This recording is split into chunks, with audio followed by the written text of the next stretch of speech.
सर्वप्रथम मी या अखिल विश्वाला ज्यांनी प्रज्ञाशील करुणा, न्याय, स्वातंत्र्य, समता आणि बंधुता हा आधुनिक मार्ग दाखवला, त्या तथागत बुद्धांना विनम्र अभिवादन करतो। त्यासोबतच तो मार्ग आपल्या स्वराज्यामध्ये ज्यांनी प्रस्थापित करण्याचा प्रयत्न केला ते रयतेचे राजे छत्रपती शिवाजी महाराज, आणि ज्यांनी आपल्याला शिवाजी महाराजांचं दर्शन घडवलं ते क्रांतिबा ज्योतिबा फुले। न्याय, स्वातंत्र्य, समता आणि बंधुता हा मार्ग ज्यांनी प्रत्यक्षात आरक्षण आणून आपल्या कोल्हापूर स्टेटमध्ये प्रत्यक्षात रुजवण्याचा प्रयत्न केला ते छत्रपती डॉक्टर शाहू महाराज, आणि हा मार्ग ज्यांनी प्रत्यक्ष आपल्या या भारताच्या संविधानामध्ये आणला आणि ह्या देशाला एक सामाजिक क्रांती आणणारं आदर्श संविधान प्रदान केलं, ते या देशाचे प्रेरणास्थान भारतीय राज्यघटनेचे शिल्पकार डॉक्टर बाबासाहेब आंबेडकर यांना मी आजच्या या मिलिंद संवाद सुरू करण्यापूर्वी अभिवादन करतो। मित्रहो, आजचा हा मिलिंद संवाद ज्यांनी आयोजित केलाय त्या सर्व आयोजकांचे मी प्रथमतःच आभार व्यक्त करतो, त्यांना धन्यवाद देऊ इच्छितो की आपण हा एक स्तुत्य कार्यक्रम घडवून आणत आहात आणि सर्वांना या मिलिंद महाविद्यालयाच्या विद्यार्थ्यांना, नागशेनवनाच्या विद्यार्थ्यांना, आजी माजी विद्यार्थ्यांना या एका प्लॅटफॉर्मवर आणून आपण एक मिलिंद संवाद घडवून आणत आहात, त्याबद्दल आपण खरोखरच अभिनंदनास पात्र आहात। या नागशेनवन फेस्टिवल 2020 मध्ये माझ्या या मिलिंद संवाद लाईव्ह मध्ये आपलं सर्वांचं मी स्वागत करतो। ह्यासोबतच मी आपल्या सर्वांना एक विनंती करेन की आज आपल्या महाराष्ट्रावर जे संकट चक्रीवादळाचं येऊ घातलेलं आहे त्या अनुषंगाने सुद्धा आपण सतर्क राहिलं पाहिजे, आणि दरम्यान जर काही अपडेट आले तर आपण त्याला सामोरं जावं आणि आपली स्वतःची सुरक्षा त्यापासून करून घ्यावी। यासोबतच आजच्या आपल्या नियोजित विषयाला मी प्रारंभ करू इच्छितो।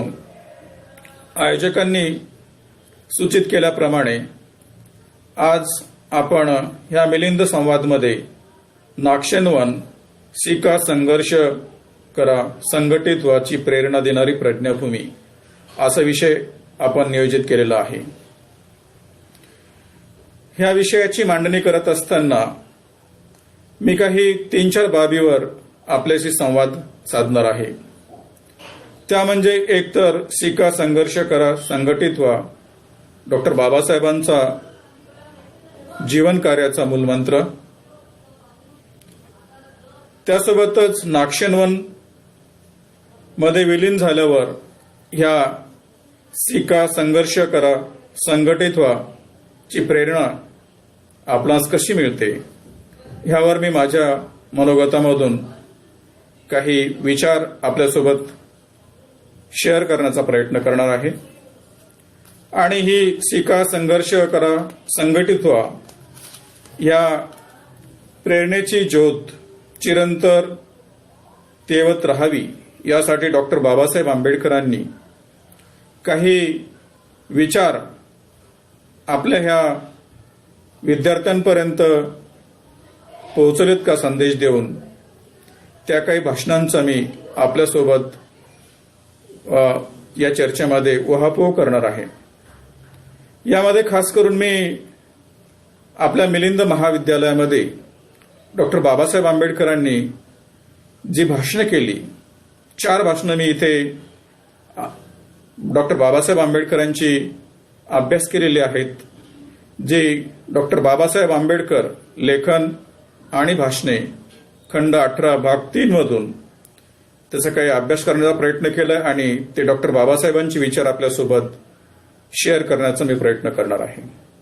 त्यासोबतच काही इतर भाषणामध्ये सुद्धा डॉक्टर बाबासाहेबांनी विद्यार्थ्यांसाठी काही जे संदेश दिलेले आहेत त्यामधील सुद्धा काही विचार आपल्यासोबत मांडावेत आणि ही नागशेनवन प्रज्ञाभूमीमधील आपण जी शिका संघर्ष करा ची प्रेरणा घेतलेली असते ती ज्योत चिरंतन कायम ठेवावी, तेवत ठेवावी, यासाठी हे काही नियोजन आपल्या या व्याख्यानाचं असेल. प्रथमतः मी आपल्यासोबत एक गोष्ट फार प्रामाणिकपणे इथे व्यक्त करू इच्छितो की या संवादामध्ये जे मतप्रदर्शन मी करत आहे ते कोणत्याही संघटनेचे, कोणत्याही संस्थेचे प्रातिनिधिक स्वरूपातील नसणार आहेत. ह्या संवादाची तयारी करत असताना ज्या गोष्टी आपल्यापर्यंत पोहोचाव्यात आणि त्याचं तसं मूल्यांकन, अनालिसिस करावं, विश्लेषण करावं असं वाटलं, त्या अनुषंगाने मी नियोजित करीत आहे. दुसरी महत्वाची गोष्ट मी आपल्यासोबत आणखी शेअर केली पाहिजे ती अशी की मी नागशेनवनाचा आणि नागशेनवनातील मिलिंद विज्ञान महाविद्यालय, डॉक्टर आंबेडकर विधी महाविद्यालय आणि डॉक्टर बाबासाहेब आंबेडकर कला व वाणिज्य महाविद्यालय या तीनही महाविद्यालयाचा माजी विद्यार्थी आहे. त्यामुळं नागशेनवनातून शिकून खऱ्या अर्थानं आपल्या जीवनाला प्रारंभ करण्याची प्रेरणा मिळाली, शिकण्याची प्रेरणा मिळाली, संघर्ष करण्याची प्रेरणा मिळाली आणि त्या अर्थानं संघटित होण्याची सुद्धा प्रेरणा मिळाली. त्याबद्दल मला नागशेनवनाचा सार्थ अभिमान आहे आणि मी स्वतःला त्यामुळं स्वाभिमानी समजतो की डॉक्टर बाबासाहेब आंबेडकरांच्या महत् प्रयासाने, प्रयत्नाने, मेहनतीने उभ्या राहिलेल्या नागशेनवनामध्ये मला शिकता आलं, तिथून मला माझं जीवन घडवता आलं. त्याबद्दल खरोखरच मी स्वतःला धन्य समजतो. ह्यासोबतच नागशेनवन भूमीतून, या प्रज्ञाभूमीतून शिकून मला मराठवाड्यातील पहिल्या विधी महाविद्यालयामध्ये, जे हैदराबाद मुक्ती संग्रामातील एक स्वातंत्र्य सेनानी होते, माणिकचंदजी पहाडे यांच्या नावाने शहरात सुरू असलेल्या माणिकचंद पहाडे विधी महाविद्यालयामध्ये आज एक शिक्षक, सहयोगी प्राध्यापक म्हणून कार्य करत असताना सुद्धा मला फार अभिमान वाटतो. माझ्या या महाविद्यालयाचा सुद्धा सार्थ अभिमान वाटतो. आणि दोन्हीही जिथे मी शिकलो औरंगाबादमध्ये आणि जी माझी आजची कर्मभूमी आहे औरंगाबाद, माझ्या माणिकचंद पहाडे विधी महाविद्यालयाच्या मार्फत, त्याबद्दल दोन्ही परिसरांचं मला सार्थ अभिमान आहे. ह्या दोन्ही गोष्टी डोळ्यासमोर ठेवून माझ्या मिलिंद संवादाला मी सुरुवात करत आहे. मित्रहो, आपल्याला माहीत आहे की डॉक्टर बाबासाहेब आंबेडकरांच्या जीवन कार्याचा जो मूलमंत्र होता तो मुख्यत्वे करून शिका, संघर्ष करा, संघटित व्हा अशा प्रकारचा होता.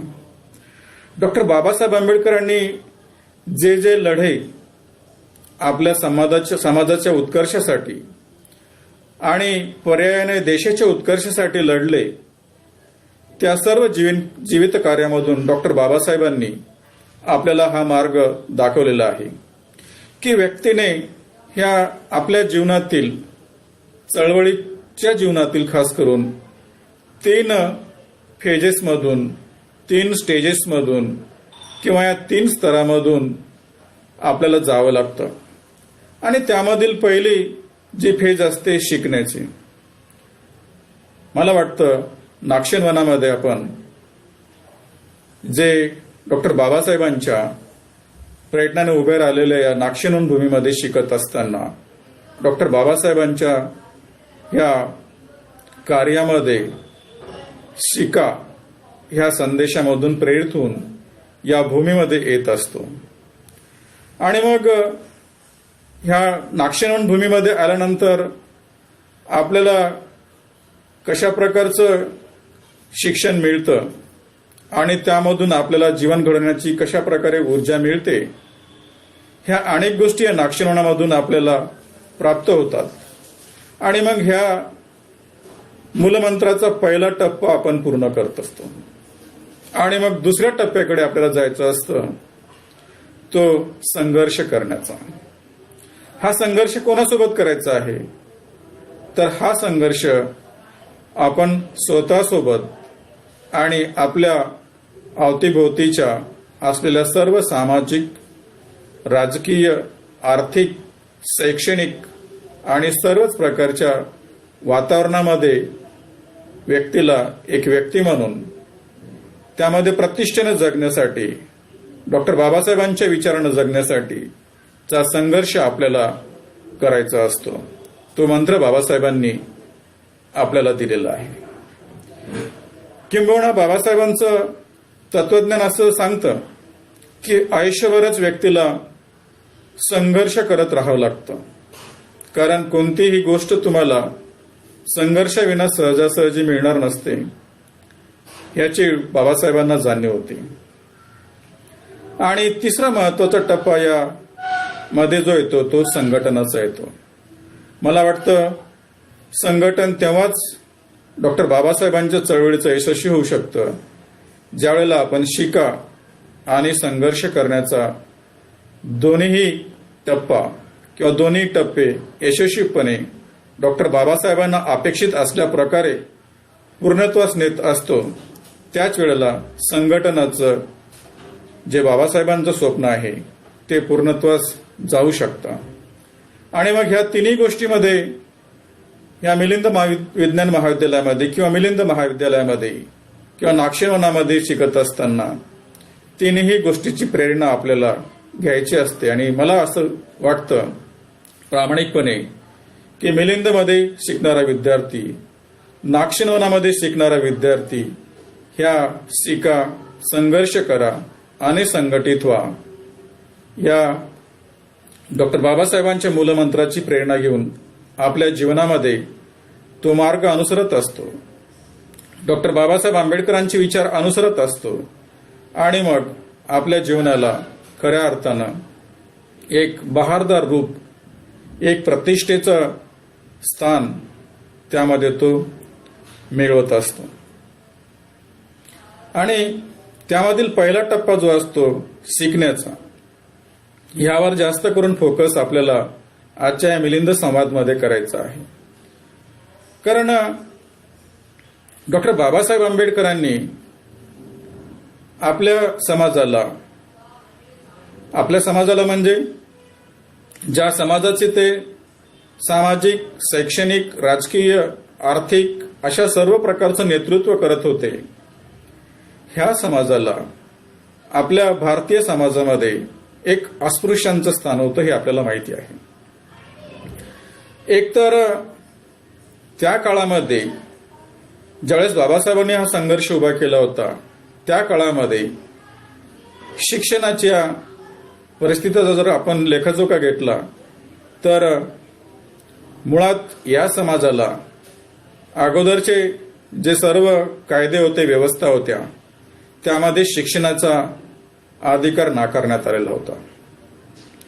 आणि मग डॉक्टर बाबासाहेबांनी त्यावर एक क्रांतीचा मार्ग स्वीकारला आणि ह्या देशामध्ये, ह्या समाजामध्ये त्या अर्थानं पीपल्स एज्युकेशन सोसायटी मुंबई स्थापन करून एक क्रांती घडवली. ती क्रांती केवळ सामाजिक क्रांती नव्हती, ती केवळ सामाजिक क्रांती सुद्धा होती.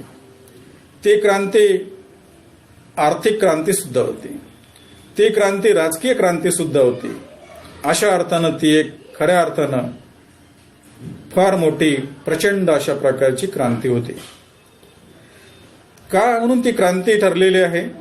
कारण ज्या लोकांना शिकण्याचा अधिकार नव्हता त्या लोकांना पीपल्स एज्युकेशन सोसायटी स्थापन करून आणि त्यामध्ये खास करून औरंगाबादमध्ये पीपल्स एज्युकेशन सोसायटीच्या वेगवेगळ्या शैक्षणिक संस्था स्थापन करून आणि मुख्यत्वे मिलिंद महाविद्यालय स्थापन करून डॉक्टर बाबासाहेब आंबेडकरांनी ही क्रांती घडून आणली आणि आज ह्या परिसरामधून क्रांतिकारक अशा प्रकारचं जे बाबासाहेबांच्या या शैक्षणिक संस्थेचं जे लोन पसरलेलं आहे, जे यश पूर्ण भारतामध्ये, भारताच्या बाहेर आणि जगामध्ये इतरत्र या कॅम्पसचे नाक्षणवनाचे विद्यार्थी कार्यरत आहेत आणि आपण सुद्धा, मी सुद्धा त्या एका कार्यरत असलेल्या माजी विद्यार्थ्यांपैकी एक आहे. याचा नक्कीच मला सुद्धा सर्व माजी विद्यार्थ्यांसारखा सार्थ अभिमान आहे. मित्र, ही एक क्रांती आहे. मला कधी कधी असा प्रश्न पडतो की जर डॉक्टर बाबासाहेबांनी ही पीपल्स एज्युकेशन सोसायटी आणि औरंगाबादेमध्ये मिलिंद महाविद्यालय जर तयार केलेलं नसतं, ह्या शैक्षणिक संस्था जर तयार केलेल्या नसत्या, तर आज आपली परिस्थिती काय असते? एकतर आर्थिक कारणामुळं, सामाजिक कारणामुळं आपल्याला या सर्व बाबीपासून परावृत्त व्हायचं काम पडलं असतं. आपल्याला माहिती आहे की आपल्या अगोदरच्या ज्या जनरेशन्स होऊन गेल्यात, ज्या पिढ्या होऊन गेल्यात, त्या सर्व पिढ्यांना त्यामुळंच शिक्षण घेता आलं नाही आणि डॉक्टर बाबासाहेबांनी ही ह्या परिसराची अडचण ओळखून येथे ही संस्था तयार केली. त्यावर मी नक्कीच या पुढच्या भागामध्ये येणार आहेच. परंतु इथे मग आपण त्यांच्या मूलमंत्रापैकी पहिला जो मंत्र आहे शिका, ह्यामध्ये स्वतःला झोकून देत असतो, समाविष्ट करून घेत असतो. आणि ह्या परिसरामध्ये आल्यानंतर आपण सर्वार्थाने मग डॉक्टर बाबासाहेबांच्या ह्या शिका, संघर्ष करा आणि संघटित व्हा या मार्गावर एक मार्गस्थ म्हणून मार्गक्रम करत असतो, त्यामध्ये विलीन होत असतो. आणि ते करत असताना मला वाटतं डॉक्टर बाबासाहेबांना अपेक्षित असल्याप्रमाणे जे आपलं मार्गस्थ होण्याचं जे साधन आहे, जी पद्धती आहे, ते या नाक्षणवनातील विद्यार्थ्याला फार प्रामाणिकपणे पार पाडावे लागते. त्यामध्ये त्याची फार मोठी भूमिका असते. व्यक्तिशः मी या महाविद्यालयामध्ये, या नाक्षणवनामध्ये कशा प्रकारे शिक्षण घेतलं हे सुद्धा आपल्यासोबत शेअर करू इच्छितो. आपल्याला या संवादामध्ये त्याची काही कशा प्रकारे एका विद्यार्थ्याची प्रातिनिधिक स्वरूपामध्ये जडणघडण होते. अगोदरच्या वक्त्यांनी सुद्धा आपण ह्या परिसरामध्ये कसं घडलो ह्याविषयी प्रत्येकाने आपले अनुभव सांगितले आहेत. आणि मला वाटतं एक आजच्या विद्यार्थ्यांना, ह्या नाक्षणवनातील विद्यार्थ्यांना किंबहुना औरंगाबाद येथील विद्यार्थ्यांना ह्या आपल्या शिका आणि शिकण्यासाठीच्या संघर्षामधून एक प्रेरणा मिळत असते. तसं डॉक्टर बाबासाहेबांच्या जीवनामधून आपल्याला प्रेरणा मिळतेच, परंतु त्यांनी स्थापन केलेल्या शैक्षणिक संस्थांमधून विद्यार्थी जे शिकतात आणि आपल्या जीवनामध्ये यशस्वी होतात, त्यामधून सुद्धा आजच्या विद्यार्थ्यांना आणि पुढे येथे येणाऱ्या विद्यार्थ्यांना प्रेरणा मिळत असते. म्हणून मी सुद्धा काही मनोगत माझ्या वतीनं आपल्या समोर मांडण्याचा प्रयत्न करतो. मित्रांनो, तसं पाहिलं तर मी एका ग्रामीण भागातला विद्यार्थी आहे, व्यक्ती आहे, माणूस आहे. आज वाशिम जिल्हा आणि तत्कालीन अकोला जिल्हा ह्यामध्ये रिसोड तालुक्यामध्ये एक छोटस मोपच्या बाजूला कनेरी नावाचं खेड आहे. आणि मी आपल्याला सांगू इच्छितो की आज सुद्धा ह्या गावातील विद्यार्थ्यांना, मुलांना आपलं शिक्षण घेण्यासाठी जवळच्या मोप या गावाला 3 किलोमीटरपर्यंत पैदल जावं लागतं. अशा या वातावरणामधून, त्या छोट्याशा कनेरी या गावामधून मला शिकता आलं. आणि ही चांगली गोष्ट झाली की ह्या गावातील आज डॉक्टर बाबासाहेबांच्या प्रेरणेनं म्हणा फार मोठी शैक्षणिक क्रांती झाली आहे. आणि आपण कोणत्याही प्रकारचं आज क्वालिफिकेशन मागा, तिथे आपल्याला मिळेल. आणि दुसरी एक गोष्ट मी इथे आपल्याला सांगू इच्छितो जाणीवपूर्वक, की मी अशा सामाजिक आणि कौटुंबिक पार्श्वभूमीचा व्यक्ती आहे की ज्यामध्ये माझे वडील सुतारकाम करायचे. आता आम्ही सर्व भाऊ, दोनही भाऊ या नाक्षरवनाचे विद्यार्थी म्हणून शिकल्यामुळं आमच्या जीवनामध्ये क्रांती आली आणि आम्ही चांगल्यापैकी शिक्षक म्हणून आपल्या आपल्या जीवनामध्ये आज प्रस्थापित झालो. आणि त्यामुळं वडिलांनी सुतारकामामधून निवृत्ती घेतली. वडिलांचं नाव सुद्धा निवृत्ती मोरे आहे. माझी आई शेतमजूर म्हणून काम करायची आणि त्यांनी फार मोठे कष्ट घेऊन आम्हाला शिकवलं. चारही भावंडांना शिकवण्याचा प्रयत्न केला, 2 भाऊ आणि 2 बहिणींना. त्यापैकी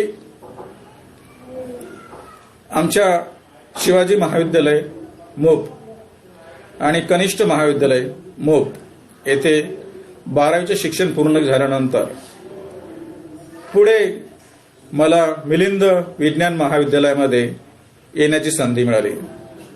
आता मिलिंद विज्ञान महाविद्यालयामध्येच का आलो, त्याचं कारण असं आहे की इथे पूर्वीला माझे भाऊ शिकायचे मिलिंद विज्ञान महाविद्यालयामध्ये आणि त्यांनी माझं प्रवेश मिलिंद विज्ञानमध्ये त्यामुळे घेतला होता. माझे भाऊ सुद्धा इथे का आले, तर त्याच्यामागे सुद्धा काही प्रेरणा आहे. माझ्या गावामधील अगोदरच्या पिढीचे काही विद्यार्थी इथे येऊन शिकून गेलेले होते आणि त्यामध्ये मी एक नाव इथे उल्लेखित करू इच्छितो की ज्यांची प्रेरणा घेऊन मिलिंदमध्ये येण्याची प्रेरणा ज्यांनी आम्हाला, आमच्या गावाला आणि सर्व त्या पंचक्रोशीतील खेड्यांना कदाचित दिली, ते डॉक्टर त्र्यंबक मोरे, जे आता नुकतेच बार्शी जिल्हा सोलापूरमधून प्राध्यापक म्हणून सेवानिवृत्त झालेले आहेत. तिथे शिवाजी महाविद्यालयामध्ये ते प्राध्यापक म्हणून अनेक दिवस कार्य केलं त्यांनी आणि आता ते सेवानिवृत्त झालेत. पण ते माझ्या गावामधील मिलिंद महाविद्यालयामध्ये आलेले पहिले विद्यार्थी आणि मग त्यांची प्रेरणा घेऊन हे पुढचे विद्यार्थी येथे येत राहिले आणि या नाक्षरवनामध्ये शिकत राहिले. तसा मीही सुद्धा मग भावाने ऍडमिशन घेतलं आणि तो फार बराबर, समर्पक आणि योग्य अशा प्रकारचा त्यांचा निर्णय होता. कदाचित मला तेवढी जाणीव नसेल की मी कुठे शिकायला पाहिजे आणि कदाचित असते तरी सुद्धा दुसरीकडे शिकायला जाणं माझ्या कौटुंबिक आर्थिक स्थितीमुळं शक्य झालं असतं का नाही, ह्याची फार मोठी शंका मला आता सतावते. मिलिंद विज्ञान महाविद्यालय नसतं तर मला खरोखर शिकता आलं नसतं, याची मला प्रामाणिकपणे जाणीव आहे. मी इथे आलो आणि मग मिलिंद विज्ञान महाविद्यालयामध्ये एक डॉक्टर बाबासाहेबांच्या परिश्रमाने पुनीत झालेल्या नाक्षरण भूमीमध्ये आपल्या जीवनाचा पहिला पाठ गिरवायला सुरुवात केली. तसं पाहिलं तर मिलिंद विज्ञान महाविद्यालय माझ्या जीवनाचं प्रेरणास्थान आहे. त्याचं कारण असं की ज्या ज्या पहिल्या लेक्चर्समध्ये BSc फर्स्ट इयरच्या आम्ही बसायचो, तर त्या महाविद्यालयामध्ये डॉक्टर बाबासाहेबांच्या प्रेरणेने प्रभावित झालेले अनेक प्राध्यापक होते आणि आज सुद्धा या कॅम्पसमध्ये असेच प्राध्यापक आहेत अशी माझी धारणा आहे. आणि त्यामधील काही प्राध्यापकांनी आम्हाला खरोखरच डॉक्टर बाबासाहेबांची ओळख व्हावी म्हणून आणि मिलिंद विज्ञान महाविद्यालय आणि मिलिंद महाविद्यालय कशासाठी स्थापन केलं याची जाणीव व्हावी म्हणून आम्हाला डॉक्टर इंचेकर ऑर्गॅनिक केमिस्ट्री शिकवायचे. आणि सरांनी मग आम्हाला पहिल्या दिवशीच खेड्यातील विद्यार्थ्यांना विचारलं होतं की तुम्ही या महाविद्यालयामध्ये आलात, पण हे महाविद्यालय कशासाठी स्थापन झालं, बाबासाहेबांचा काय उद्देश होता, तो आपणास माहिती आहे का? नसेल तर तो महाविद्यालयाच्या प्रवेशद्वारावर जाऊन तुम्ही वाचला पाहिजे. आणि मग आम्ही तो वाचला. तिथे आज सुद्धा मिलिंद महाविद्यालयाच्या पश्चिमेच्या प्रवेशद्वारावर 2 बोर्ड आहेत, जिथे माता रमाई आणि डॉक्टर बाबासाहेबांचे पोर्ट्रेट लावलेले आहेत. तिथे या महाविद्यालयाला मिलिंद नाव का दिलं आणि परिसराला नागशेनवन का नाव दिलं ह्याचे एक फलक आहे. आणि पीपल्स एज्युकेशन सोसायटीच्या शिक्षण देण्याचा काय उद्देश आहे तो उद्देश तिथे इंग्रजीमध्ये विशद केलेला आहे. जेवढं मला आठवतं, मला वाटतं तो हाच संदेश असावा जो डॉक्टर एशन बुसी यांनी आपल्या पुस्तकामध्ये the education society of doctor B R. Ambedkar ह्यामध्ये मेन्शन केलेला आहे. आणि त्याचं मराठी भाषांतर करताना तो उद्देश डॉक्टर बाबासाहेबांचा पीपल्स एज्युकेशन सोसायटीचा काय होता तो मी आपल्यासोबत पहिल्यांदा मांडला पाहिजेत. म्हणजे जो विद्यार्थ्याला आल्याच तिथे प्रवेश घेताच त्या विद्यार्थ्याला कळालं पाहिजे की आपली भूमिका यामध्ये काय आहे. जे मी जाणून घेण्याचा प्रयत्न केला होता, आम्ही सर्वांनी जाणून घेण्याचा प्रयत्न केला होता, आपण सर्वजण ते जाणून घेण्याचा प्रयत्न केला होता आणि आपल्या आजी माजी सर्वच विद्यार्थ्यांनी तो केलेला आहे. पुन्हा आपल्याला त्याची उजळणी व्हावी ह्याच उद्देशाने त्याचं भाषांतर करण्याचा मी प्रयत्न केला. डॉक्टर बाबासाहेब असं म्हणतात की पीपल्स एज्युकेशन सोसायटीचा उद्देश फक्त शिक्षण प्रदान करणे हाच नसून त्यासोबतच बौद्धिक, नैतिक व सामाजिक लोकशाही प्रवर्धित व्हावी अशा प्रकारे शिक्षण प्रदान करावे असा सुद्धा आहे. मित्र, इथे लक्षात घ्या, पीपल्स एज्युकेशन सोसायटीचा उद्देश मुख्यत्वे बाबासाहेबांचा उद्देश काय होता तर केवळ शिक्षण देणे, शिक्षण प्रदान करणे असा नव्हता. त्यासोबतच डॉक्टर बाबासाहेबांचा तसं पाहिलं तर संवैधानिक संघर्षाचा, राजकीय संघर्षाचा, सामाजिक संघर्षाचा जो केंद्रबिंदू आहे तो आहे लोकशाही. आणि शिक्षणामध्ये सुद्धा एक त्यांना अशा प्रकारची पद्धती, अशा प्रकारचं शिक्षण पद्धती आणायची होती असं दिसतं की ज्यामधून एक बौद्धिक लोकशाही प्रस्थापित व्हावी, प्रवर्धित व्हावी, नैतिक लोकशाही प्रवर्धित व्हावी आणि सामाजिक लोकशाही प्रवर्धित व्हावी. हा सुद्धा पीपल्स एज्युकेशन सोसायटीचा उद्देश होता. ते अधोरेखित करताना या विद्यार्थ्यांनी येताना त्याची जाणीव ठेवली पाहिजे. आणि बाबासाहेब पुढे असं म्हणतात की याचीच आधुनिक भारताला आज गरज आहे. कशाची तर अशा प्रकारची शिक्षण प्रणाली इथे प्रवर्धित झाली पाहिजे ज्या योगे सामाजिक, अबौद्धिक, नैतिक आणि सामाजिक लोकशाही प्रवर्धित होईल.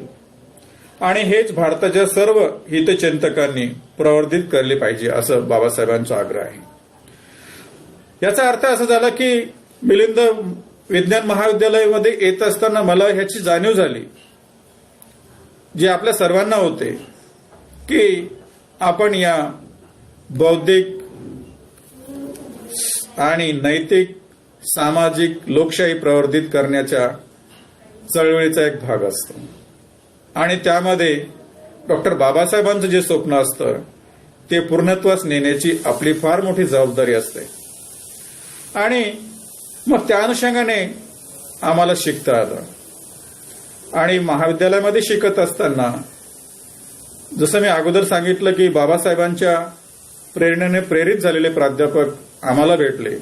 त्यापैकी बहुतांश प्राध्यापकांनी बाबासाहेबांचं भाषण मिलिंद विज्ञान महाविद्यालयाच्या कॅम्पसमधलं ऐकलेलं होतं. आणि आम्हाला असं सांगण्यात आलेलं होतं की आज जिथे झुऑलॉजी डिपार्टमेंट आणि फिशरी डिपार्टमेंट आहे त्यामध्ये जो ओटा आहे लॅबोरेटरीच्या मागे, तेथे डॉक्टर बाबासाहेबांचं भाषण झालं होतं असे आमचे डॉक्टर इंचेकर सर सांगायचे आणि त्यांनी ते ऐकलं होतं. आम्हाला फार बरं वाटायचं की आमच्या सरांनी बाबासाहेबांना बघितलं होतं. ह्यासोबतच एक प्रेरणा देणारे आणखी जे प्राध्यापक होते त्यामध्ये डॉक्टर बी.जी. रोकडे सर आम्हाला बॉटनी शिकवायचे. त्यासोबतच आमचे डॉक्टर जाधव सर ते सुद्धा बॉटनी शिकवायचे. डॉक्टर जगताप एनसीसी कमांडर, अशा अनेक प्राध्यापकांचा मी इथे उल्लेख करू शकतो ज्यांनी आम्हाला तसं पाहिलं तर बाबासाहेबांच्या विचारांवर चालण्याची प्रेरणा दिली. डॉक्टर गोबले असतील, ह्या सर्व प्राध्यापकांकडून आम्हाला खरोखरच प्रेरणा मिळाली आणि मग ह्या बाबासाहेबांच्या पहिल्या शिकण्याच्या प्रक्रियेमध्ये आम्हाला प्रामाणिकपणे सहभागी होता आलं. मित्र, इथे आपल्या नागशेनवनामध्ये प्रत्येक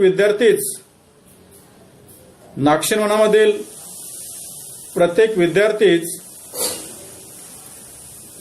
तसं पाहिलं तर फार मोठ्या संघर्षाला सामोरा जात असतो आणि मग ते सामोरं जात असताना ह्या विद्यार्थ्याला अनेक अडचणींना सामोरं जावं लागतं. मी इथे एक आणखी दुसरी गोष्ट सांगू इच्छितो की जो संघर्ष सर्व विद्यार्थ्याचा वाट्याला येतो, थोडा बहुत माझ्या वाट्याला सुद्धा तो आलेला आहे. परंतु तेवढा संघर्ष माझ्या वाट्याला आला नाही. त्याचं कारण असं होतं की माझे वडील, मी अगोदर सांगितलं की सुतारकाम करायचे आणि मग आमच्या घरी ते बाराबलुतेदारीमधील व्यवस्थेप्रमाणे सर्व धान्य निदान जे शेतकऱ्याच्या शेतात पिकायचं ते आमच्या घरी असायचं आणि मग ते घेऊन आम्ही इथे कॅम्पसमध्ये आलो, नागशेनवनामध्ये शिकायला आलो, भीमनगरमध्ये राहिलो, जयसिंगपुऱ्यामध्ये राहिलो, कुतुबपुऱ्यामध्ये राहिलो आणि हा संघर्ष पुढे कायम राहिला. त्याचं दुसरं कारण असं होतं की आई आणि वडील यांच्यासोबतच भावाने सुद्धा जे कष्ट घेतले, कदाचित त्यामुळे सुद्धा हा संघर्ष मला फार मोठा करावा लागला नाही. परंतु त्यामधून सुटका मिळाली नाही हे नक्की आहे. कारण घरची परिस्थिती थोडी बेताजीच असते. थोडीशी नक्कीच मला रिलीफ त्याच्यामधून मिळाली असणार. आणि मी इथे काही अनुभव आपल्याला सांगू इच्छितो की मिलिंद विज्ञान महाविद्यालयामध्ये माझ्या मित्रांसह मी भीमनगरमध्ये राहायला असायचो आणि 3 वर्ष तिथून मग पैदल महाविद्यालयामध्ये येणे, थिअरी क्लास करणे, त्यानंतर लंच ब्रेकमध्ये पुन्हा पैदल भीमनगरमध्ये जाणे, तिथून रूमवर गेल्यानंतर भाकरी तापणे, ज्वारीच्या अर्थात हायब्रिडच्या भाकरी तापणे, त्या खाणे आणि पुन्हा प्रॅक्टिकलसाठी पळत महाविद्यालयामध्ये येणे, अशा प्रकारचा हा प्रवास होता. आणि मग त्यामध्ये सहभागी झालो. तो टप्पा यशस्वी पूर्ण केला. कालच माझ्या एका प्राध्यापक मित्रासोबत मी तो शेअर केला. Doctor BK. मगरे सर, जे कन्नडमध्ये प्राध्यापक आहेत केमिस्ट्रीचे, आम्ही दोघेही तिथे भीमनगरामध्ये राहायचो आणि दररोजचा हा आमचा उपक्रम चालायचा. आणि दुसऱ्या ज्या बाबी आपल्यासोबत ज्या सांगितल्या पाहिजेत त्या अशा की बाबासाहेबांची खरी ओळख मग मिलिंदमध्ये आल्यानंतरच मला व्यक्तिशः झाली. तसं पाहिलं तर त्या अगोदर बाबासाहेबांच्या विषयी थोडंफार मी जाणून होतो, जास्त नव्हतं. एवढंच मला माहिती होतं जे रूढ अर्थानं सर्वांना बौद्ध समाजाच्या व्यक्तीला माहिती असतं की बाबासाहेब आपले आहेत आणि आपण बाबासाहेबांचे असतो. एवढंच लोक आपल्या मनावर बिंबत असतात. परंतु त्यापुढे जाऊन बाबासाहेबांची इथे आल्यानंतर फार मोठी ओळख झाली की बाबासाहेब या देशांचे होते आणि हा देश बाबासाहेबांचा होता. कारण मिलिंद विज्ञान महाविद्यालयाच्या ग्रंथालयामध्ये वाचत असताना, अनेक पुस्तकं वाचत असताना, विज्ञानाच्या सोबतच काही बाबासाहेबांचे चरित्र वाचत असताना मला वाटतं बाबासाहेबांची खरी ओळख मिलिंद विज्ञान महाविद्यालयाच्या ग्रंथालयामधून आणि प्राध्यापकांनी सांगितलेल्या बाबासाहेबांच्या प्रेरणा कथेमधून होत गेली. आणि मित्र, मला इथे आणखी त्या ग्रंथालयामधील काही अनुभव आपल्यासोबत सांगायचे आहे ते असे की त्या ग्रंथालयामध्ये सुद्धा असे अनेक कर्मचारी, कमिटेड कर्मचारी, फार आपल्या जीवनाला वाहून घेतलेले कर्मचारी असतात आणि आज सुद्धा ती चुणूक आपल्याला तिथे बघायला मिळेल. त्यामध्ये एक चित्रकार अशा प्रकारचे नवगिरे नावाचे लायब्ररीमध्ये एक कर्मचारी होते.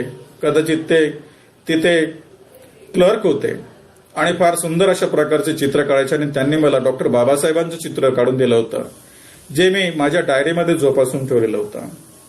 आणि मग बाबासाहेबांची अशा प्रकारे ओळख होत गेली. बाबासाहेब थोडे थोडे कळत गेले, परंतु बाबासाहेब पूर्ण त्या 3 वर्षामध्ये काही कळाले नव्हते. हे मला प्रामाणिकपणे इथे मान्य करायचं आहे.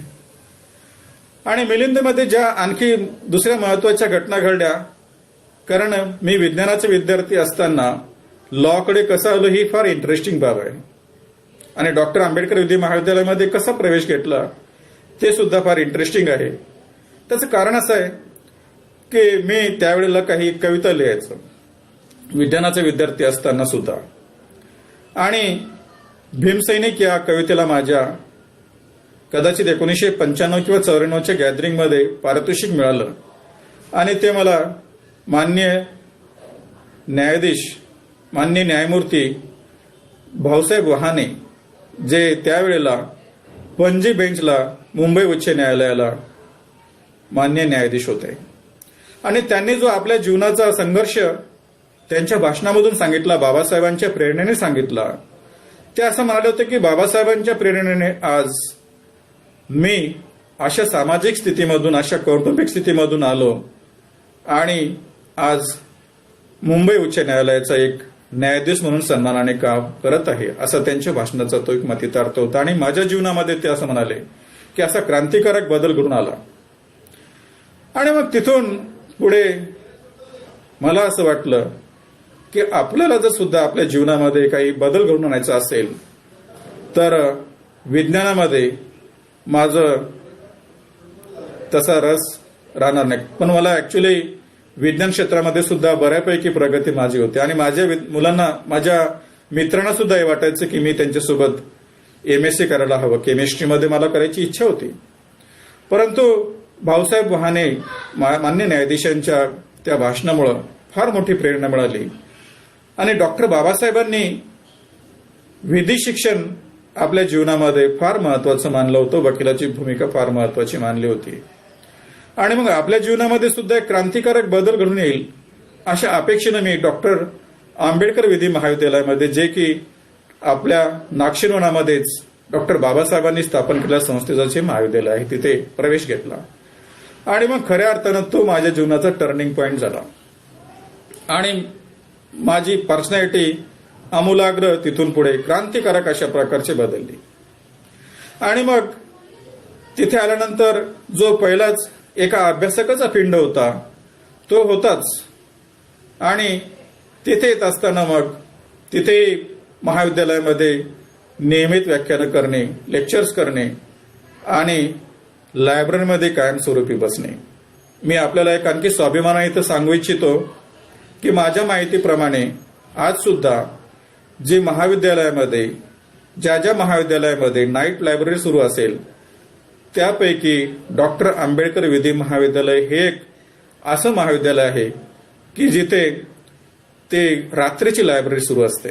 आणि त्यावेळेला आमच्या काळामध्ये सुद्धा ती लायब्ररी दिवसा आणि रात्री सुद्धा सुरू असायची. त्याचा परिपूर्ण फायदा घेण्याचा प्रयत्न माझ्या पिढीने केला, मीही केला.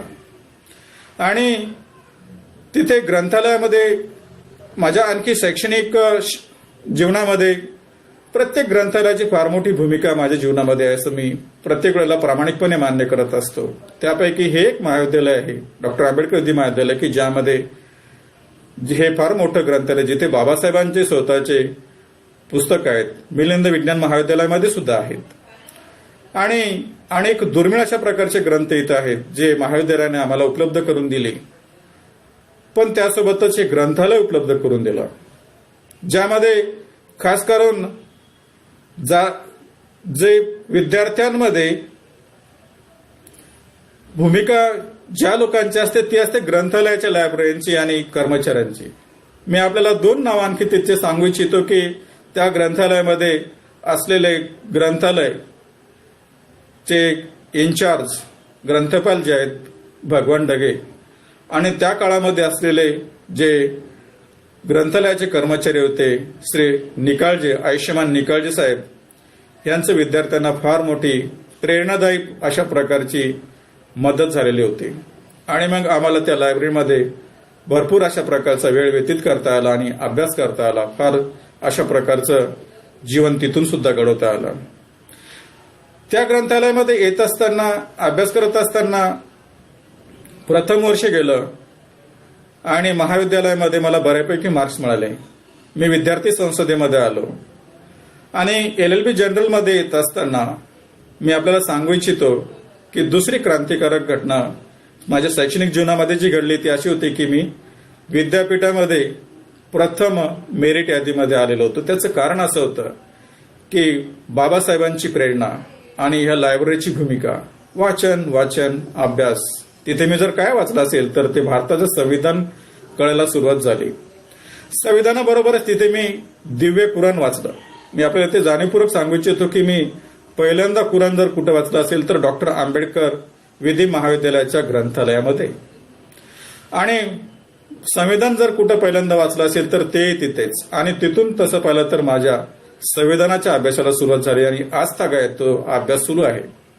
आणि त्या आधारावर मी आज बाबासाहेब आंबेडकरांचे प्रेरणेनं त्यांचे विचार आणि संविधानाचं तत्वज्ञान सुद्धा आपल्यापर्यंत समाजामध्ये एक निष्पृहपणे सामाजिक भावनेनं पोहोचत आलेलो आहे. ती प्रेरणा तिथूनच मला मिळाली. आणि अशा खडतर परिश्रमामधून अभ्यास करत असताना मला विद्यापीठामध्ये प्रथम येण्याचा मान मिळाला. LLBच्या 3ऱ्या वर्षामध्ये सुद्धा विद्यापीठाच्या मेरिट लिस्टमध्ये मी 4था आलो. आणि मग एक नाक्षरवनातील चांगल्या विद्यार्थ्यांपैकी कदाचित मला माझे विद्यार्थी मित्र आणि सर्वच हितचिंतक ओळखायला लागले. मग दुसरा प्रश्न आला की वकील बनायचं. आणि मग वकिली बनायची सुरुवात सुरू झाली. वकिलांच्या जीवनामध्ये फार मोठे खडतर प्रसंग असतात हे मी आपल्याला जाणीवपूर्वक सांगू इच्छितो. कोणत्या प्रकारचे परिश्रम असतात? एक तर आर्थिक परिस्थिती आपली जी असते ती कारणीभूत असते आणि त्यानंतर फार मोठा संघर्ष असतो. पण तो संघर्ष स्वीकारावा अशी माझी प्रामाणिक भूमिका होती. पण परिस्थिती जी होती, भाऊ मला वाटतं त्यावेळेला माझे सुशिक्षित बेरोजगारच होते.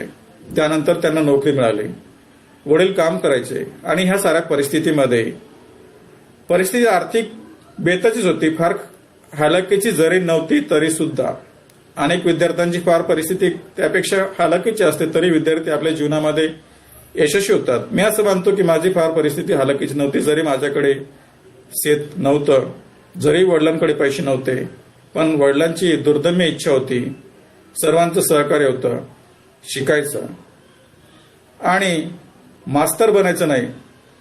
कारण त्या क्षेत्रामध्ये ज्या साऱ्या मग नोकरीला मास्तर लागायचं म्हणजे डोनेशन्स वगैरे सारे प्रकार आलेच. ह्यामधून मला जायचं नव्हतं आणि मग वकील बनायचं असं ठरलं होतं. म्हणून मी LLBला तसं पाहिलं तर त्यासोबतच विचार करून आलेलो होतो. काळा कोट टाकायचा, वकिली करायची, समाजाला न्याय मिळवून द्यायचा. पण हे करत असताना एनरोलमेंट फार महत्वाची प्रक्रिया असते आणि काळा कोट आपल्याला महत्वाचा असतो. मी आपल्याला सांगू इच्छितो. मित्र, माझी हे शैक्षणिक प्रगती बघून माझे 2 हितचिंतक त्यावेळेस पुढे आले आणि त्यापैकी 2 नावं मी आपल्याला सांगू इच्छितो इथे. एक म्हणजे आयुष्यमान प्रल्हाद धोडपकर, जे माझे फॅमिली फ्रेंड आहेत आणि त्यांचा पत्ताच हा माझा पूर्ण करिअरचा पत्ता होता, जे जयसिंगपुरामध्ये आज सुद्धा राहतात. त्यांनी मला वकिली सुरू करण्यासाठी काळा कोट घेऊन दिला होता. याचा मला फार सार्थ अभिमान वाटतो. मी त्यांना मागितल्यानंतर पण त्यांची इच्छा होती की मी वकिली सुरू करावी. त्याने तो कोट घेतला, माझ्या अंगावर टाकला आणि मी वकिलीला सुरुवात केली. परंतु एनरोलमेंटसाठी तिथे जयसिंगपुरामधून ॲडव्होकेट विनीत वैद्य साहेबांनी माझी बार काउन्सिलची एनरोलमेंटची फीस भरली होती आणि मग मी वकील तशा प्रकारे बनलो.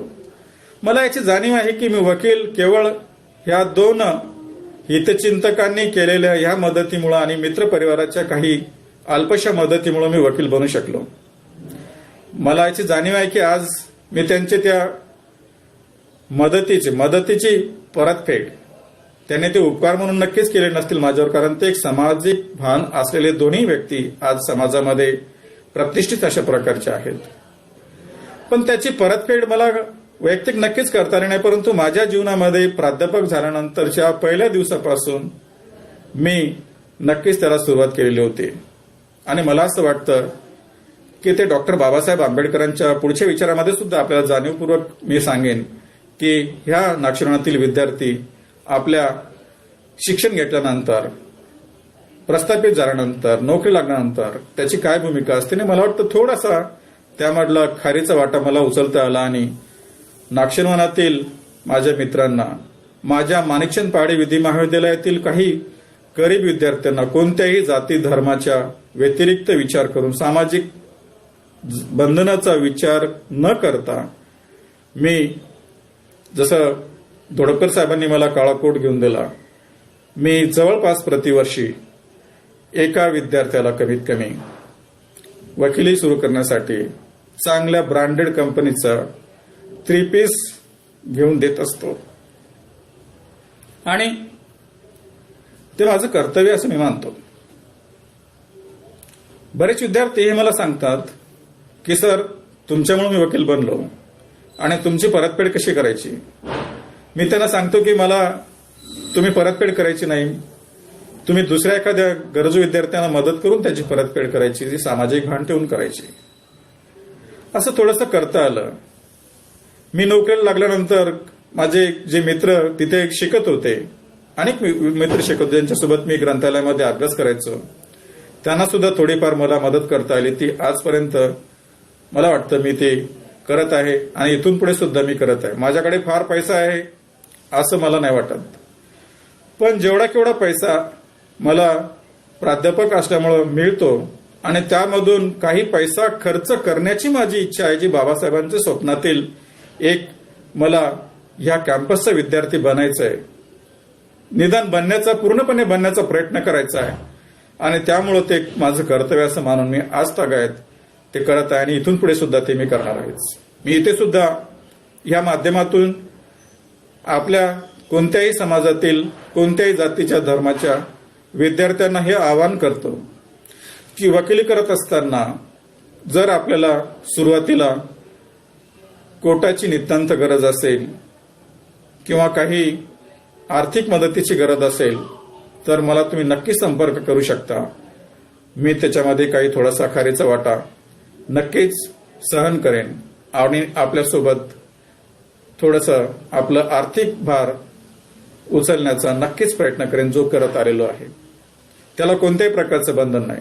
तो माझ्या माणिकचंद पहाडे महाविद्यालयाचा विद्यार्थी असेल किंवा नागशरणाचा विद्यार्थी असेल किंवा कोणताही विद्यार्थी असेल ज्याला वकील बनायचं आहे, त्याच्यासाठी तर मी नक्कीच चांगल्यापैकी काळा कोट चांगल्या ब्रँडेड कंपनीचा घेऊन देत असतो. त्याचं सुद्धा मी इथे जाहीरपणे ते आवाहन करू इच्छितो. नक्कीच आपण त्याच्यासाठी पुढे आलं पाहिजेत. होतकरू विद्यार्थ्यांनी, गरजूवंत विद्यार्थ्यांनी पुढे नक्कीच आलं पाहिजे. ती उपकाराची भूमिका म्हणून नका घेऊ, तर ते माझं एक उत्तरदायित्व आहे, ते पूर्णत्वास करण्यासाठी मला आपण मदत करावी असं सुद्धा मी इथे आवाहन करतो. त्यानंतर मग जो प्रवास सुरू झाला, विधी शिक्षण घेतल्यानंतर मला पोस्ट ग्रॅज्युएशन करायचं होतं आणि मग मी LLM केलं. थोडंसं वकिलीकडे नक्कीच दुर्लक्ष झालं, कारण वकिली का LLM असे मार्ग आमच्या समोर असतात आणि मग मी त्यामधून मार्ग स्वीकारला LLMचा. आणि मला असं वाटलं की LLM झाल्यानंतर आपल्या जीवनामध्ये आणखी नक्कीच क्रांतिकारक बदल येतील आणि तसंच झालं.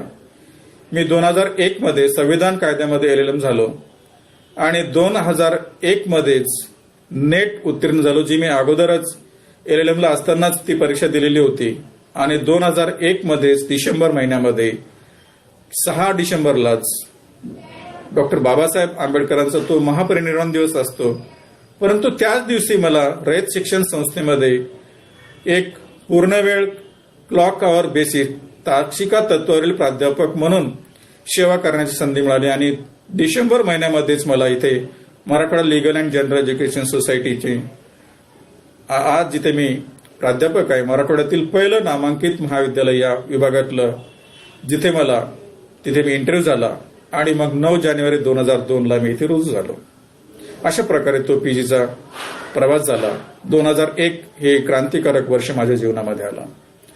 त्यानंतर मला संविधान जे कळालं होतं, थोडक्यात कळत होतं, त्याचा आणखी अभ्यास करत गेलो आणि पुढे जास्त अभ्यास करावा, बाबासाहेबांच्या विचारांचा अभ्यास करावा, ह्यासाठी मग मी माझ्या माणिकचंद पहाडे विधी महाविद्यालयाच्या प्राचार्यांच्या सहमतीने महात्मा फुले आणि डॉक्टर बाबासाहेबांचे विचार या कोर्ससाठी डॉक्टर बाबासाहेब आंबेडकर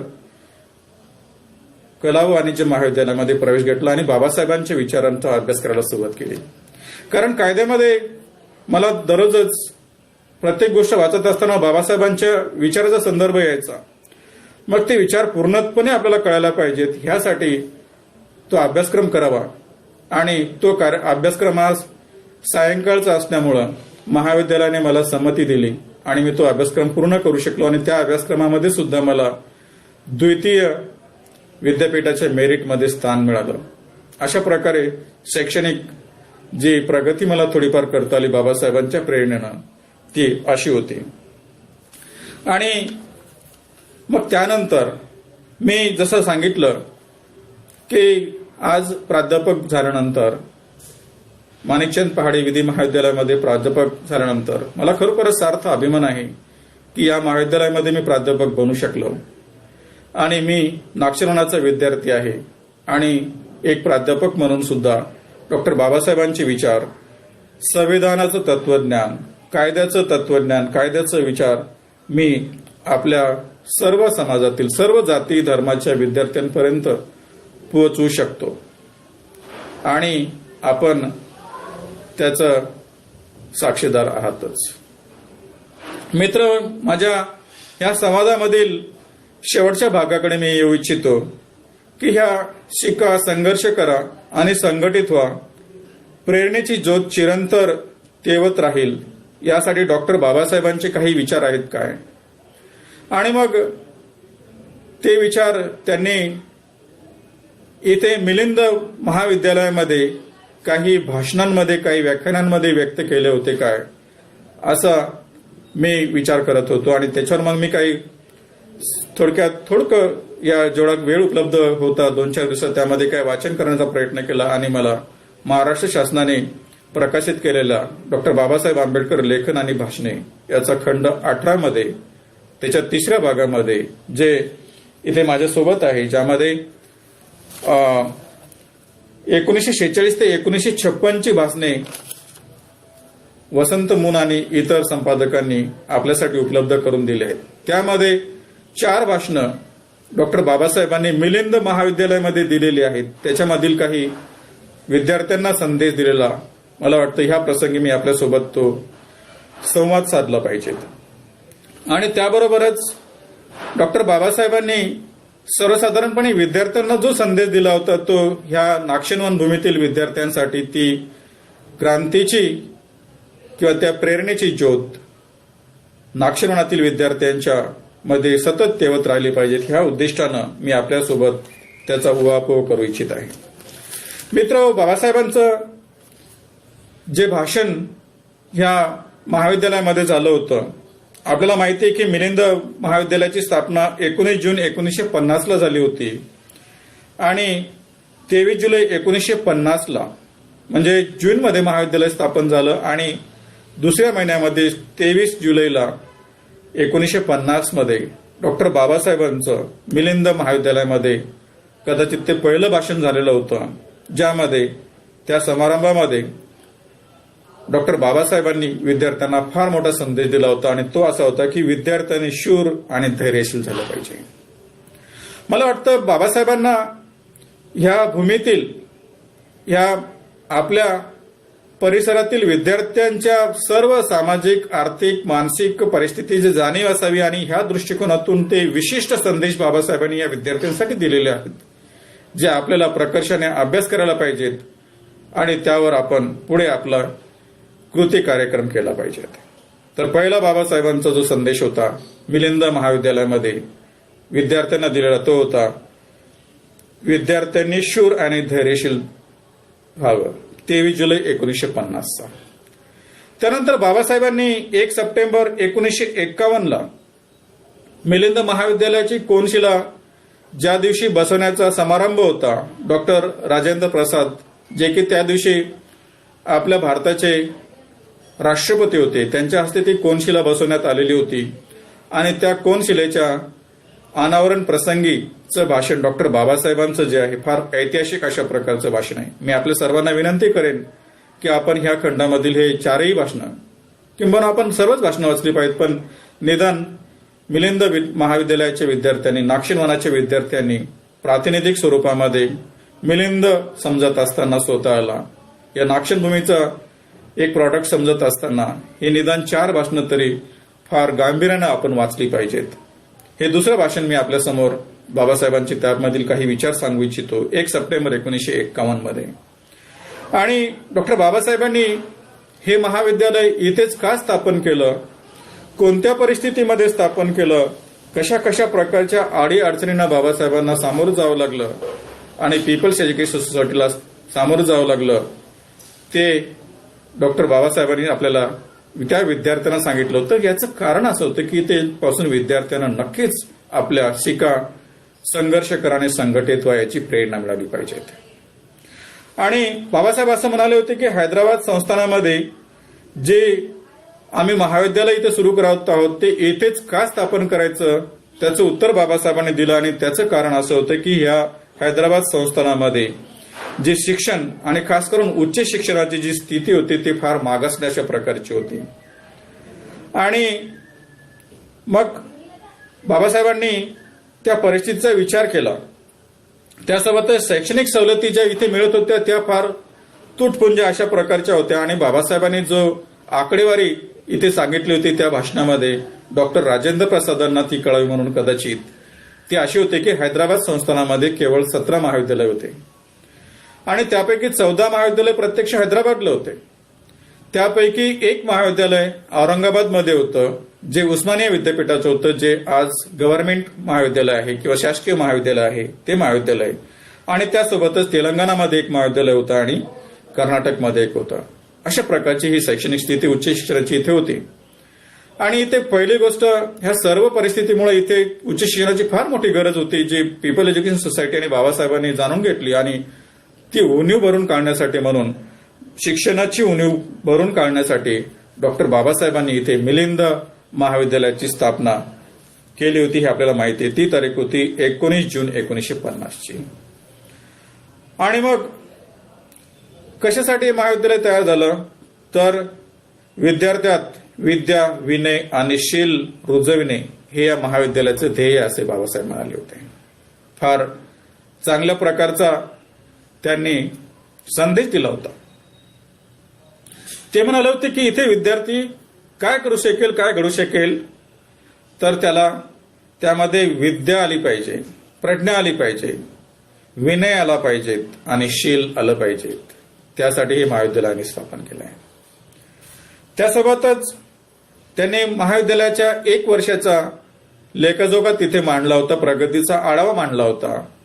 आणि डॉक्टर बाबासाहेबांनी मग कोणत्या कोणत्या अडचणी महाविद्यालयासमोर आहेत, 1 वर्षामध्ये कशा अडचणी आल्या, आपल्याला माहिती असणार की बाबासाहेबांनी ह्या भाषणामध्ये जो उल्लेख केलेला होता की ज्या अडचणी आल्या बाबासाहेबांना त्याला ते म्हणतात की 3 भीतीदायक कारणे आहेत. फार मोठ्या अडचणी होत्या यामध्ये की कॉलेज इथून पुढे चालवता येईल का नाही अशी त्यांना शंका होती आणि कॉलेज चालवण्याचे प्रयत्न निष्प्रभ ठरतील की काय अशी भीती त्यांच्या मनात होती. त्याचे 3 कारण त्यांनी विशद केलेले होते आणि त्या असं म्हणाले होते की त्या 3 कारणं कोणती आहेत. एक तर त्यापैकी पहिलं कारण जे होतं की उस्मानिया विद्यापीठाचं महाविद्यालय इथे ऑलरेडी होतं आणि बाबासाहेबांची अशी भूमिका होती, त्यांना असं आश्वासित केलं होतं की ते महाविद्यालय इथून दुसरीकडे हलवण्यात येईल, मोमिनाबादला हलवण्यात येईल. मोमिनाबाद म्हणजे आजचा अंबेजोगाई, तिथे ते हलवण्यात येईल असं बाबासाहेबांना वाटत होतं आणि त्याची त्यांना अपेक्षा होती की ते महाविद्यालय जर मोमिनाबादला गेलं, जिथे प्रथमतःच उस्मानिया विद्यापीठाने किंवा निजाम स्टेटने काही आस्थापना तयार करून दिलेल्या होत्या, काही सुविधा तयार करून दिल्या होत्या, तिथे जर ते महाविद्यालय गेलं तर मग मिलिंद महाविद्यालय चांगल्यापैकी इथे जोमाने वाढेल, अशी त्यांची भूमिका होती. त्यासोबतच जो प्रश्न होता तो होता फीजच्या बाबतीमध्ये. एकतर फीज आकारण्याचे अधिकार इथे या संस्थेला नव्हते, महाविद्यालयात नव्हते, आणि म्हणून तुटपुंजी फीज ती बाबासाहेब आणि संस्था विद्यार्थ्यांना आकारत होती. आणि त्यासोबतच तिसरं कारण जे बाबासाहेब सांगतात ते असं होतं की इथे देत असलेल्या कर्मचाऱ्यांना पगार, खास करून प्राध्यापकांचे पगार कसे द्यायचे, कारण तेवढा पैसा जमा होत नाही, तेवढं उत्पन्न महाविद्यालयाला नाही. ह्या 3 अडचणीमुळे मग हे महाविद्यालय चालेल का नाही, अशा प्रकारची भीती बाबासाहेबांच्या मनामध्ये होती.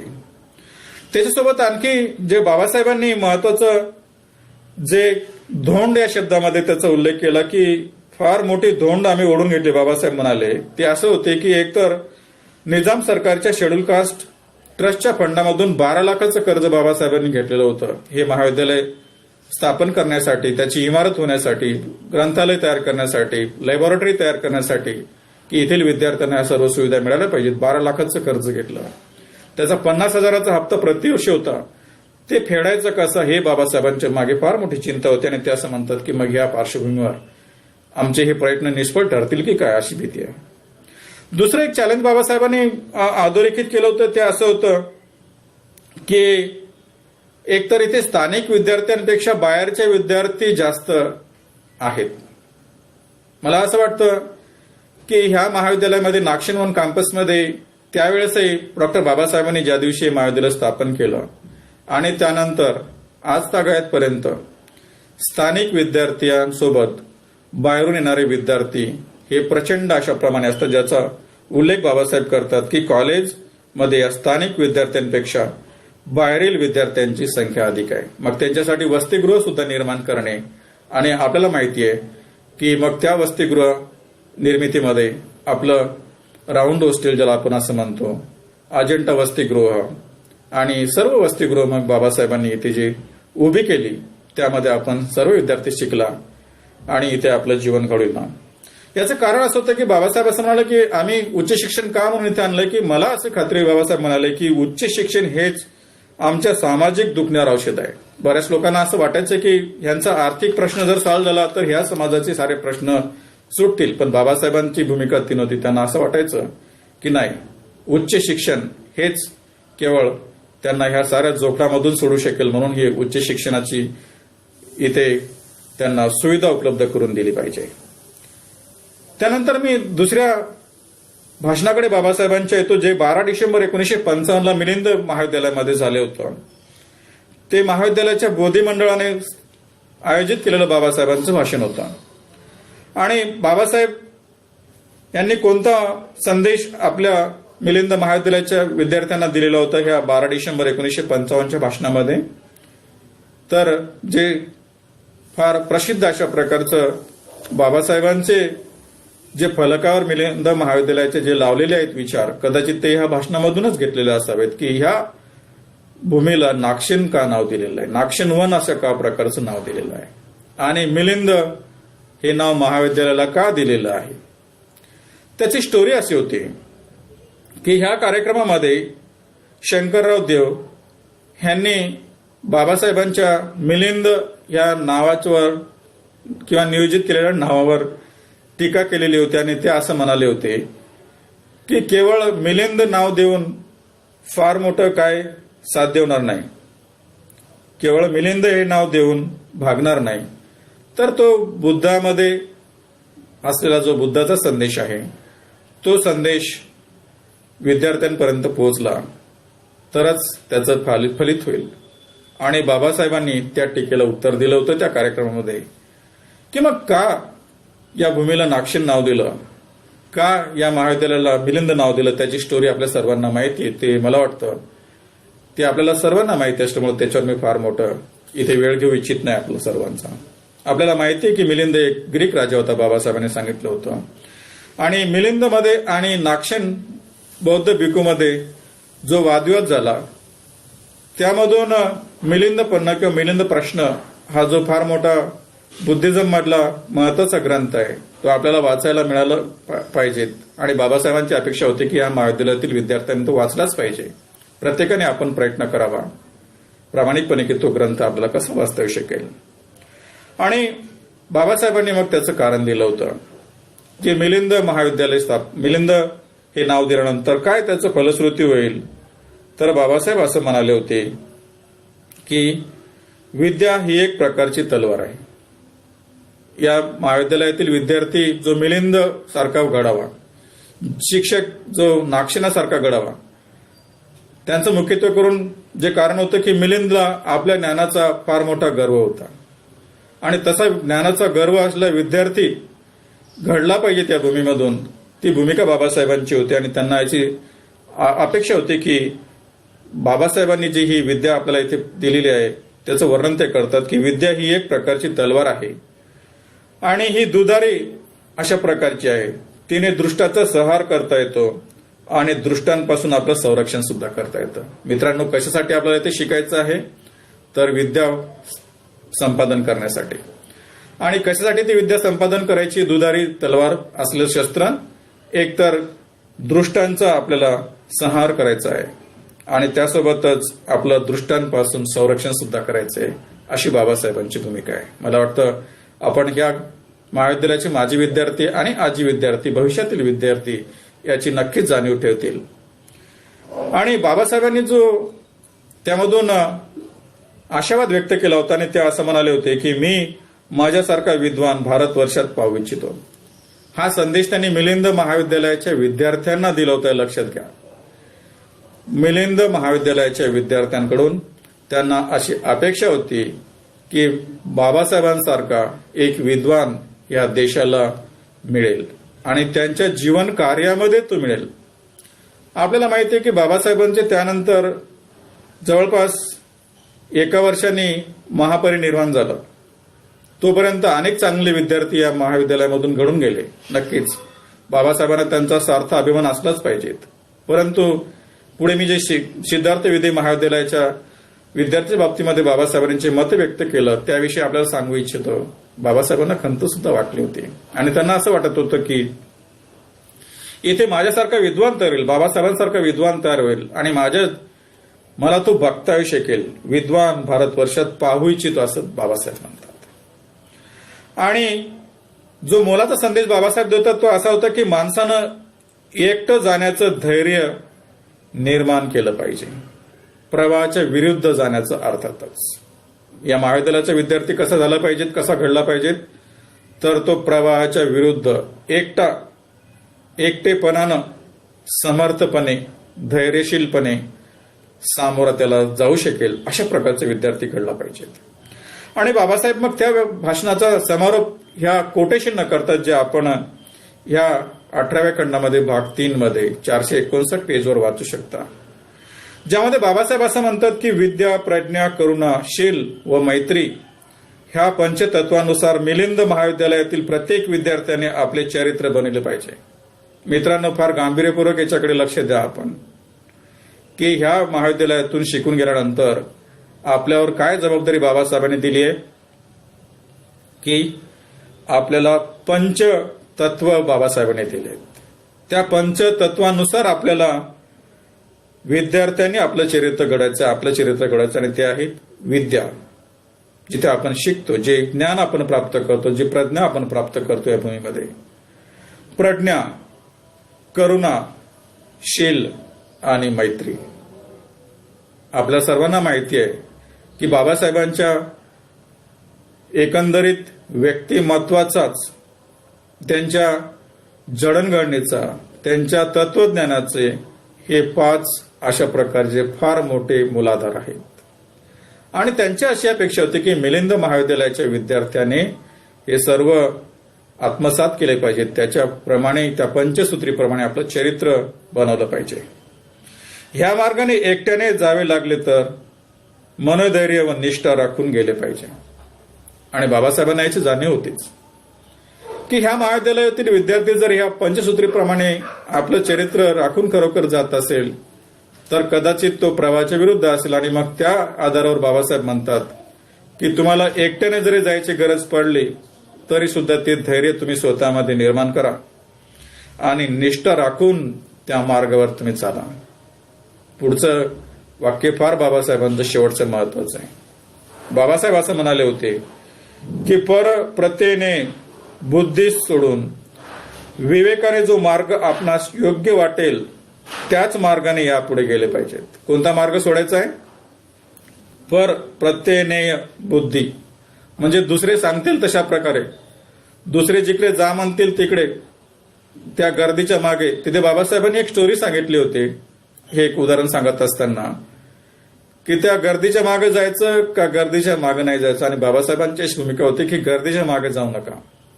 एकट्याने जायची जरी गरज पडली तरी सुद्धा तो मार्ग जर तुमच्या विवेकावर तुम्ही निश्चित केलेला असेल तर त्याच मार्गावर तुम्ही निष्ठापूर्वक फार मोठं सामर्थ्यानं जे बुद्धी प्रामाण्यावर तुम्ही मिळवलं आहे त्याच मार्गावर तुम्ही गेलं पाहिजेत. गर्दीच्या मार्गावर जाऊ नका.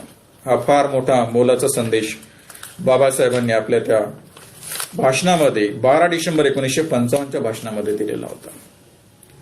त्यानंतर चौथं भाषण बाबासाहेबांचं मिलिंद महाविद्यालयामध्ये जे झालं होतं 21 डिसेंबर 1955 रोजी. याच्या अगोदरचं भाषण सांगितलं मी 12 डिसेंबर 55चं. त्यानंतर काही दिवसांनीच 21 डिसेंबर 1955ला बाबासाहेबांनी ह्या महाविद्यालयामधील विद्यार्थ्यांना एक मार्गदर्शन करण्यासाठी भाषण केलं होतं. आणि त्याचा मतितार्थ थोडक्यामध्ये असा होता की, आणि मी इथे एक सांगू इच्छितो की यामध्ये बाबासाहेबांचं जे राजकीय तत्वज्ञान आहे आणि खास करून या आपल्या मराठवाडा भागासाठी, त्याच्या उत्कर्षासाठी त्यांच्या मनात जो विचार होता तो विचार त्यांनी मिलिंद महाविद्यालयाच्या विद्यार्थ्यासमोर मांडून दाखवला होता. मिलिंद महाविद्यालयाच्या विद्यार्थ्यासमोरच तो का म्हणून त्यांनी मांडला असावा त्याचा आपण गांभीर्याने विचार केला पाहिजे. कारण हे एक चळवळीचं केंद्र पुढे बनलं. त्या काळातही बाबासाहेबांना नक्कीच याची जाणीव असली पाहिजे की हे केंद्र नक्कीच चळवळीचं ठरेल आणि मग विद्यार्थी, ह्या महाविद्यालयातील विद्यार्थी काहीतरी त्या विचारावर कृती कार्यक्रम हाती घेतील अशी त्यांना अपेक्षा असली पाहिजे. आणि मला वाटतं आज तागायतपर्यंत आपल्या या महाविद्यालयामधून, नागशेनवनातील विद्यार्थ्यांमधून निदान माझ्या तरी माहितीत असं नाहीये की त्यावर एखादी व्यापक चळवळ झालेली असेल. आणि तो विचार असा होता, तो होता त्रिगट राज्याची संकल्पना बाबासाहेबांची. त्रिगट राज्यांची संकल्पना म्हणजे जो महाराष्ट्र, संयुक्त महाराष्ट्र रिऑर्गनायझेशन झाल्यानंतर तयार झालेला होता. बाबासाहेबांना तो विचार पटलेला नव्हता की संयुक्त महाराष्ट्र स्थापन झाल्यानंतर मराठवाड्यातील शैक्षणिक आणि सर्व प्रकारचे प्रश्न सुटतील ह्याच्यावर बाबासाहेबांचा भरोसा नव्हता, विश्वास नव्हता. आणि म्हणून त्यांना असं वाटलं होतं की संयुक्त महाराष्ट्रात मराठवाड्यासारख्या जिल्ह्यातील मागासलेल्या लोकांची प्रगती होऊ शकणार नाही. मला वाटतं आज जर आपण याचा विचार केला, महाराष्ट्र स्थापनेपासून मराठवाडा विलीन झाल्यानंतर, हैदराबाद संस्थान महाराष्ट्र आपल्या भारतामध्ये विलीन झाल्यानंतर आणि त्यामध्ये खास करून महाराष्ट्रामध्ये आल्यानंतर बाबासाहेबांचे विचार मी इथे सांगतो. मी माझे स्वतःचे विचार आपल्यासोबत नाही सांगत, हे एक लक्षात घ्या आपण. आणि बाबासाहेबांची भूमिका होती की जर या मराठवाड्यातील प्रश्न सुटवायचे असतील सर्व प्रकारचे, तर त्यांची प्रगती जर करायची असतील ते लोकांची, तर महाराष्ट्राचं त्रिगटीकरण केलं पाहिजे. म्हणजे गठन करत असताना महाराष्ट्राचा एक पश्चिम महाराष्ट्र तयार झाला पाहिजे, एक मध्य महाराष्ट्र तयार झाला पाहिजे आणि पूर्व महाराष्ट्र तयार झाला पाहिजेत. त्यामधील मध्य महाराष्ट्राची संकल्पना होती बाबासाहेबांची, ती अशी होती की या मध्य महाराष्ट्रामध्ये मराठवाडा प्रांत येईल, ज्यामध्ये खास करून जे मराठवाडा राज्य असेल किंवा मध्य महाराष्ट्र राज्य असेल त्यामध्ये औरंगाबाद, परभणी, नांदेड, बीड, उस्मानाबाद, नाशिक, डांग, अहमदनगर, पूर्व पश्चिम खानदेश आणि सोलापूर जिल्ह्याचा कर्नाटकाजवळचा जो मराठी भाषिक अशा प्रकारचा प्रांत आहे तो या मराठवाडा राज्यामध्ये समाविष्ट करावा, अशा प्रकारची बाबासाहेबांची भूमिका होती. आणि बाबासाहेबांनी जो विचार मांडला त्यासोबतच की शैक्षणिक दृष्ट्या मराठवाडा मागासलेला असल्यामुळे मराठवाड्यासाठी स्वतंत्र विद्यापीठाची अत्यंत आवश्यकता आहे. याच भाषणामध्ये 21 डिसेंबर 1955च्या भाषणामध्ये बाबासाहेबांनी या प्रांतामध्ये किंवा या भागामध्ये मराठवाड्यामध्ये एका विद्यापीठाची नितांत आवश्यकता आहे अशी निकड सुद्धा व्यक्त केलेली होती. मित्रांनो, बाबासाहेबांचे हे दोन्ही विचार आणि दोन्हीपैकी एक विचार इथे जो आलेला आहे तो विचार खास करून मराठवाडा राज्य निर्मितीचा विचार होता आणि त्यामधून बाबासाहेबांना असं वाटत होतं की इथे मग एक राज्यच तयार होईल, स्वतंत्र राज्य तयार होईल आणि या प्रांतातील लोकांचे प्रश्न संपतील.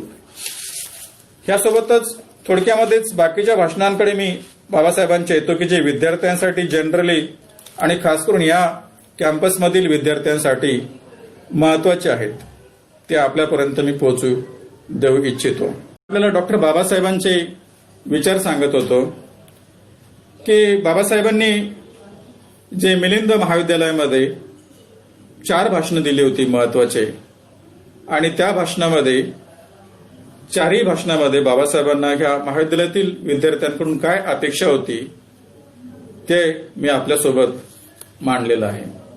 ह्यासोबतच विद्यार्थ्यांप्रती बाबासाहेबांची जी अपेक्षा होती त्यासुद्धा मी आपल्यासोबत मांडू इच्छितो, आपल्यासोबत शेअर करू इच्छितो, जेणेकरून मग आपल्याला कशा प्रकारे आपली भूमिका या विद्यार्थी म्हणून कॅम्पसचा नागशरणाचा विद्यार्थी म्हणून असेल. काही विचार आपल्यासोबत मांडण्याचा प्रयत्न करतो जे बाबासाहेबांचे आहेत. आणि डॉक्टर बाबासाहेब आंबेडकर आपल्या 16 फेब्रुवारी 1946च्या भाषणामध्ये जे निपाणीमध्ये झालं होतं त्यामध्ये बाबासाहेबांनी जो मंत्र दिला होता की आपल्या शिक्षणाचं काय करायचं, आपल्या विद्येचं काय करायचं, तर आपली जी विद्या आपण मिळवलेली आहे त्या शिकलेल्या विद्येचा उपयोग सामाजिक झाला पाहिजे आणि ती विद्या विनाकारण वाया जाता कामा नये. एक बॅरिस्टर माने यांच्या अनुषंगाने त्यांनी हे उदाहरण दिलं होतं. शेड्यूल कास्ट फेडरेशनच्या ज्या निवडणुका होत्या आणि निपाणीमध्ये जे भाषण होतं बाबासाहेबांचं, शेड्यूल कास्ट फेडरेशनकडून माननीय वराळे साहेब इलेक्शन कॉन्टेस्ट करणार होते आणि करत होते.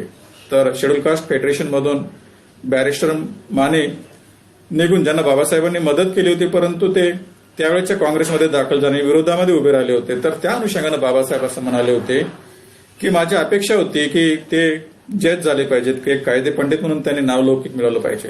मला वाटतं तो सुद्धा प्रसंग आपल्या फार मोठा कामाचा आहे की आपण विधी विद्यार्थ्यांनी खास करून आपल्या जीवनामध्ये कायदे पंडित व्हावं, जज बनावं. त्या अनुषंगाने हे आपण घ्यावं आणि आपल्या शिकलेल्या विद्येचा नक्कीच समाजासाठी फायदा करून द्यावा. 14 जानेवारी 1948च्या भाषणामध्ये जे सिद्धार्थ महाविद्यालयामध्ये बाबासाहेबांनी दिलं होतं त्यामध्ये बाबासाहेब काय विचार मांडतात तर हे फार मूलभूत अशा प्रकारचे विचार आहेत जे नागशेनवनातील विद्यार्थ्यांनी अंगीकृत केलेच पाहिजेत असं मी आग्रह करेन. कारण त्याशिवाय आपल्याला आपल्या जीवनामध्ये प्रगतीपथावर जाता येऊ शकणार नाही. यशस्वी व्हायचे असेल तर ह्या बाबी आपण लक्षात घेतल्याच पाहिजेत. त्यामध्ये बाबासाहेब असं म्हणाले होते की इंग्रजी भाषेवर प्रभुत्व मिळवलं पाहिजे. विद्यार्थ्यांनी इंग्रजी भाषेवर प्रभुत्व मिळवा असं बाबासाहेबांचा आग्रह होता. आणि आज सुद्धा आपण ज्या परिस्थितीमधून, ज्या सामाजिक कौटुंबिक परिस्थितीमधून नागशेनवनामध्ये दाखल होत असतो त्यामध्ये इंग्रजीचं फार मोठं बॅकग्राऊंड आपल्याला नसतं. किंबहुना आपली मातृभाषा सुद्धा, मराठी भाषा सुद्धा आपल्याला फार शास्त्रोक्त बोलता येईलच असं काही खात्री नाही. आणि बाबासाहेबांनी इंग्रजीचा आग्रह धरला होता आणि मग त्यासाठी बाबासाहेब म्हणतात की इंग्रजी भाषेवर प्रभुत्व मिळवा. त्यासोबतच बाबासाहेब म्हणतात की प्रभावी वक्तृत्व तुम्ही संपादन केलं पाहिजे. विद्यार्थ्यांनी वक्तृत्व कला संपादन केली पाहिजे आणि त्यासाठी पूर्वश्रम घेतले पाहिजेत, प्रिपरेशन केलं पाहिजे आणि आपलं वक्तृत्व तयार केलं पाहिजे. या नागशेनवनातील विद्यार्थी सुद्धा वक्तृत्व संपन्न, वक्तृत्वावर प्रभुत्व असलेला विद्यार्थी घडला पाहिजेत असं सुद्धा त्याची जो रिलेव्हन्स आज आहे, समर्पक तत्त्व आहे, संदर्भ जो तो अशा प्रकारचा आहे. आणि माऱ्याच्या जागा पटकावण्यासाठी आवश्यक असलेलं जी विद्या आहे ती संपादन करा. बघा, शिका यामधील जो मूलमंत्र बाबासाहेबांचा आहे, नेमकं काय शिकायला पाहिजे आपण? आज एवढी मोठी कॉम्पिटिशन आहे, बेरोजगारीचा प्रश्न आहे, तर आपण हे शिकायला पाहिजेत की ज्यामधून आपल्याला माऱ्याच्या जागा पटकावता येतील. आणि जसं त्यांनी आपल्या काही भाषणामध्ये उल्लेख केला होता की जा आणि आपल्या घराच्या भिंतीवर लिहून ठेवा की मला शासनकर्ती जमात बनायचं आहे. मला वाटतं ती शासनकर्ती जमात बनण्यासाठी आपल्याला त्या माऱ्याच्या जागा पटकावल्या पाहिजेत आणि त्यासाठी जे आवश्यक असलेली विद्या पाहिजेत, ज्ञान पाहिजेत, क्वालिफिकेशन पाहिजे, ते आपण संपादन केलं पाहिजे. ही बाबासाहेबांची भूमिका होती. त्यासोबतच अगदी फार चांगला अशा प्रकारचा संदेश बाबासाहेब देतात आणि ते म्हणतात की स्वच्छ राहा, पोशाख असा करा की ज्याच्यामुळं आपला आदर लोकांना वाटला पाहिजे. पोशाखावर सुद्धा बाबासाहेबांचं फार लक्ष होतं. ह्या कॅम्पसमध्ये येत असलेला विद्यार्थी फार गरीब असतो, आर्थिक स्थितीतून गरीब असतो, सामाजिक स्थितीतून असं असतो. मला इथे मी आणि माझ्या मित्रांची आठवण होते. त्या काळामध्ये आम्ही स्लीपर चप्पल घालून महाविद्यालयामध्ये यायचो दररोज. जेमतेम 2 ड्रेस असतील जास्तीत जास्त, अशा प्रकारे सारेच मित्र होते.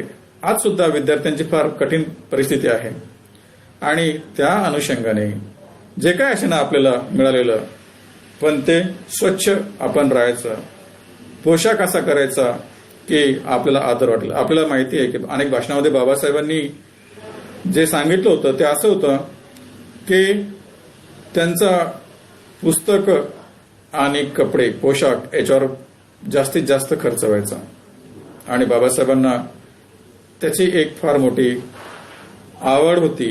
त्याचं कारण होतं की स्वतः बाबासाहेबांनी आपल्या जीवनामधून पोशाख कसा करायला पाहिजे, कशा प्रकारचं इंग्रजीवर प्रभुत्व संपादन केलं पाहिजे, वक्तृत्व संपादन केलं पाहिजे आणि कसं स्वच्छ राहायला पाहिजे हे स्वतःहून विद्यार्थ्यांपर्यंत आपल्या जीवनामधून, आपल्या एक चारित्र्यामधून विद्यार्थ्यांपर्यंत तो मेसेज दिला आणि आपल्या भाषणामधून सुद्धा बाबासाहेब तेच व्यक्त करतात. महत्वाचं एक आणखी याच भाषणामध्ये बाबासाहेब संदेश देतात की स्वाभिमानाने राहिले पाहिजे. स्वाभिमानानं कसं जगायचं हे शिका. स्वाभिमान जाता कामा नये आणि जीवन व्यतीत करत असताना नक्कीच मला वाटतं आपण एक व्यक्ती म्हणून सर्वांचा आदर केलाच पाहिजे. ते आपलं कर्तव्य असतं, परंतु त्यासोबत जसं बाबासाहेबांनी सांगितलं की आपला स्वाभिमान सुद्धा कायम राहिला पाहिजेत आणि स्वाभिमानानं जगणं आपण शिकलं पाहिजेत. नक्कीच ह्यासोबतच भरपूर वाचन करा. इतकं वाचा वाचत राहा, हा संदेश बाबासाहेब देतात. भरपूर वाचन केलं पाहिजे. मला वाटतं आज विद्यार्थ्यांमध्ये जर कोणत्या गोष्टीची गरज असेल तर ती आहे वाचन. आजच्या या काळामध्ये आज आपण फेसबुकवर हे लाईव्ह घेत आहोत, व्हॉट्सअपवर आपण काही उपक्रम घेत असतो, परंतु आजच्या या सर्व टेक्नो डेव्हलपमेंटमुळं मला वाटतं विद्यार्थी बराच या वाचनापासून दूर गेलेला आहे आणि आज बाबासाहेबांनी जो दिलेला संदेश फार मोलाचा आहे. वाचन करा. बाबासाहेबांनी इथे जे ग्रंथालय उभे केलेले आहेत आपल्या नागशेनवनामध्ये, त्या प्रत्येक ग्रंथालयाचा आपण पूर्णपणे फायदा करून घेतला पाहिजे. ते ग्रंथालयामध्ये जे पुस्तकं असतील अभ्यासक्रमाच्या व्यतिरिक्त ते सर्व पुस्तकं आपण जास्तीत जास्त वाचण्याचा प्रयत्न केला पाहिजे. हे मला आपल्याला प्रकर्षानं सांगावं असं वाटतं. तरच बाबासाहेबांचं स्वप्न, जे आपल्या प्रति ज्या इच्छा होत्या बाबासाहेबांच्या, त्या पूर्णत्वात जाऊ शकतील.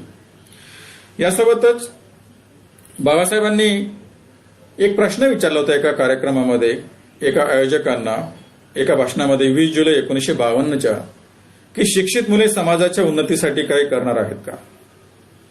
मी अगोदर जी जाणीव करून दिली होती आपल्याला की बाबासाहेबांना खंत वाटली होती शिकलेल्या विद्यार्थ्यांविषयी खास करून.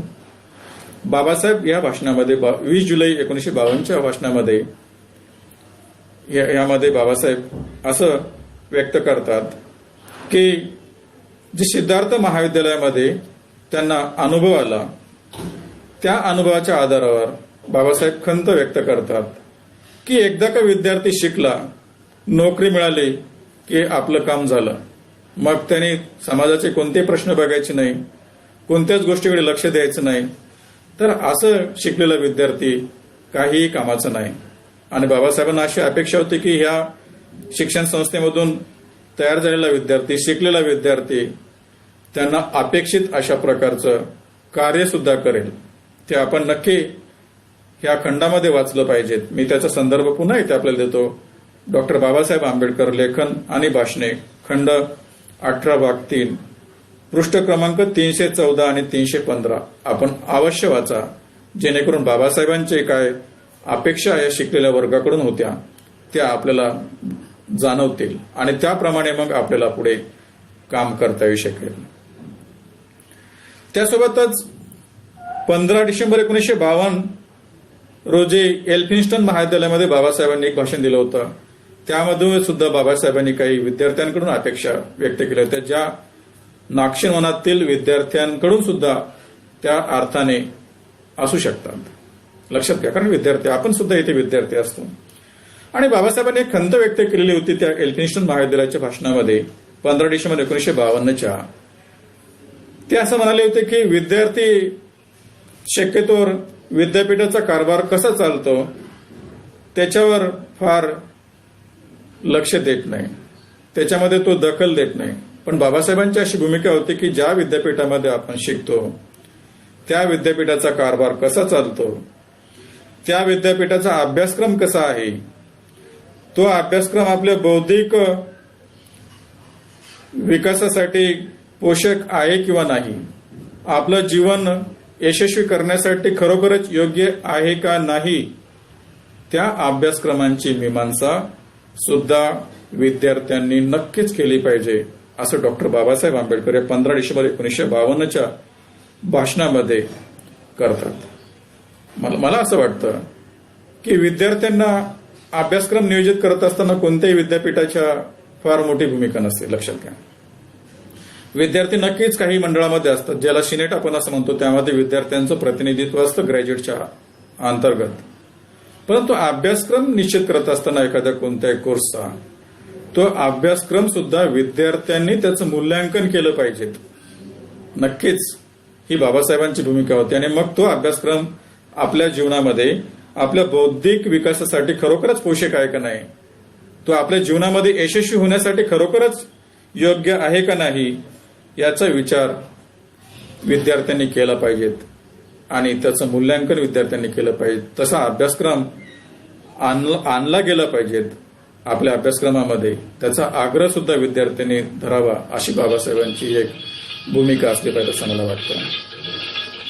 त्यासोबतच बाबासाहेबांनी जो विचार यामध्ये मांडला होता तो राजकारण सोडून विद्यार्थ्यांनी अभ्यासामध्ये लक्ष दिलं पाहिजे. नॉलेज इज पॉवर, याची कास धरा, असं बाबासाहेब म्हणतात. आणि मग डॉक्टर बाबासाहेब आंबेडकर आपल्याला हा संदेश देतात की नॉलेज इज पॉवर, याची कास धरा. ह्यासोबतच 1-2 विचारांचा मी इथे उल्लेख करेन आणि माझ्या या संवादाचा समारोप करेन. त्यामध्ये 3 जून 1953च्या भाषणाचा मी उल्लेख करतो की शिकून पोट भरल्यानंतर आपली काय भूमिका असली पाहिजे. शिकून केवळ पोट भरू बनू नका, असं बाबासाहेब म्हणतात. शिक्षणाचा उपयोग समाजासाठी झाला पाहिजे, अशी बाबासाहेबांची भूमिका होती. म्हणजे आपण शिकायचं, नोकरीला लागायचं, आपलं पोट भरलं की आपलं काम संपलं, असं झालं नाही पाहिजे. याचा पुनरुल्लेख बाबासाहेब 3 जून 1953च्या भाषणामध्ये सुद्धा करताना दिसतात. आणि बाबासाहेबांची अशी भूमिका होती की विद्यार्थ्यांनी रचनात्मक कार्य केलं पाहिजेत काहीतरी. 14 नोव्हेंबर 1954च्या भाषणामध्ये हैदराबादमध्ये जे बाबासाहेबांनी दिलं होतं त्यामध्ये बाबासाहेब म्हणतात की काहीतरी रचनात्मक कार्य करा. केवळ परीक्षा पास होणे, नोकऱ्या मिळवणे ह्यापेक्षा विद्यार्थ्यांनी रचनात्मक कार्य करण्याकडे आपला कल दाखवला पाहिजे, त्याच्यामध्ये इंटरेस्ट घेतला पाहिजे, त्यामध्ये दखल दिली पाहिजे. यासोबतच विद्यार्थ्यांनी वेगवेगळ्या प्रकारचे वादविवाद आणि व्याख्यानं सुद्धा घडून आणले पाहिजेत, ज्यामध्ये अनेक विचारवंत अभ्यासकांचे व्याख्यान आयोजित केले पाहिजेत. मी आपल्या आयोजकांचं खरोखरच त्या दृष्टीने इथे नाक्षिणवनातील माजी विद्यार्थी आणि आजी विद्यार्थ्यांचं अभिनंदन करू इच्छितो की बाबासाहेबांच्या त्या विचाराला खऱ्या अर्थानं आपण पूर्णत्वास नेतात की या मिलिंद संवादामधून आपण अशा प्रकारची व्याख्यान आयोजित करत आहात आणि तो बाबासाहेबांचा विचार नक्कीच पूर्णत्वात जाण्यासाठी मदत होईल. असे काही बाबासाहेबांचे हे विचार होते. आजच्या या मिलिंद संवादमध्ये मी आपल्यासमोर जे काही विचार व्यक्त केले 2-3 टप्प्यामध्ये, खास करून हा बाबासाहेबांचा जो शिका, संघर्ष करा आणि संघटित व्हा हा मूल मंत्र होता, तो कशा प्रकारे होता, त्यासोबतच नाक्षनवनामध्ये विलीन झाल्यानंतर आपले कशा प्रकारे संघर्ष शिकण्याचा चालतो आणि मग तो जो काही संघर्ष होतो, जी बाबासाहेबांच्या विचाराची जी ही प्रेरणा आहे, ती प्रेरणेची ज्योत चिरंतन तेवत राहावी यासाठी डॉक्टर बाबासाहेबांचे विचार आपल्यासोबत शेअर करावेत, आपल्यासोबत त्याच्यावर चर्चा करावी, हा एक माझा उद्देश आजचा होता. आपण बरेच लोक महाराष्ट्रामधून आणि बाहेरून या उपक्रमामध्ये सहभागी झालेले असतील. त्या सर्वांचं मी पुन्हा इथे आभार व्यक्त करतो आणि आयोजकांनी मला आपल्यासमोर येण्याची, या नाक्षन फेस्टिवल 2020 मध्ये सहभागी होण्याची आणि हे विचार मांडण्याची संधी दिली, त्याबद्दल त्यांचे सुद्धा मी पुन्हा आभार व्यक्त करतो, त्यांना धन्यवाद देतो. आणि आपल्या सर्वांकडून एक अपेक्षा करू इच्छितो की नक्कीच आपण बाबासाहेबांचे विचार गांभीर्याने समजून घ्याल. मी आपल्याला विनंती करतो की आपण बाबासाहेबांच्या भाषणामध्ये प्रत्यक्ष हे वाचा आणि जे महाराष्ट्र सरकारने खंड प्रकाशित केलेले आहेत त्यामध्ये आपण हे वाचा आणि समजून घ्या. आपलं जीवन चरित्र चालत असताना जी पंचसूत्री बाबासाहेबांनी आपल्याला दिली होती, जी पुन्हा आपल्याला मी इथे सांगेल की त्या पंचसूत्रीप्रमाणे आपलं चारित्र्य आपल्याला करता येईल का याचा प्रयत्न करा. विद्या, प्रज्ञा, करुणा, शील व मैत्री या पंचतत्वानुसार मिलिंद महाविद्यालयातील प्रत्येक विद्यार्थ्याने आपले चरित्र बनविले पाहिजे, अशी बाबासाहेबांची भूमिका होती. मला वाटतं आपण ते बाबासाहेबांचं स्वप्न पूर्णत्वास न्याल आणि तशी अपेक्षा इथे व्यक्त करतो, विश्वास सुद्धा इथे व्यक्त करतो आणि मी या संवादाचा समारोप करतो. जय भीम, जय बुद्ध, जय भारत, जय संविधान.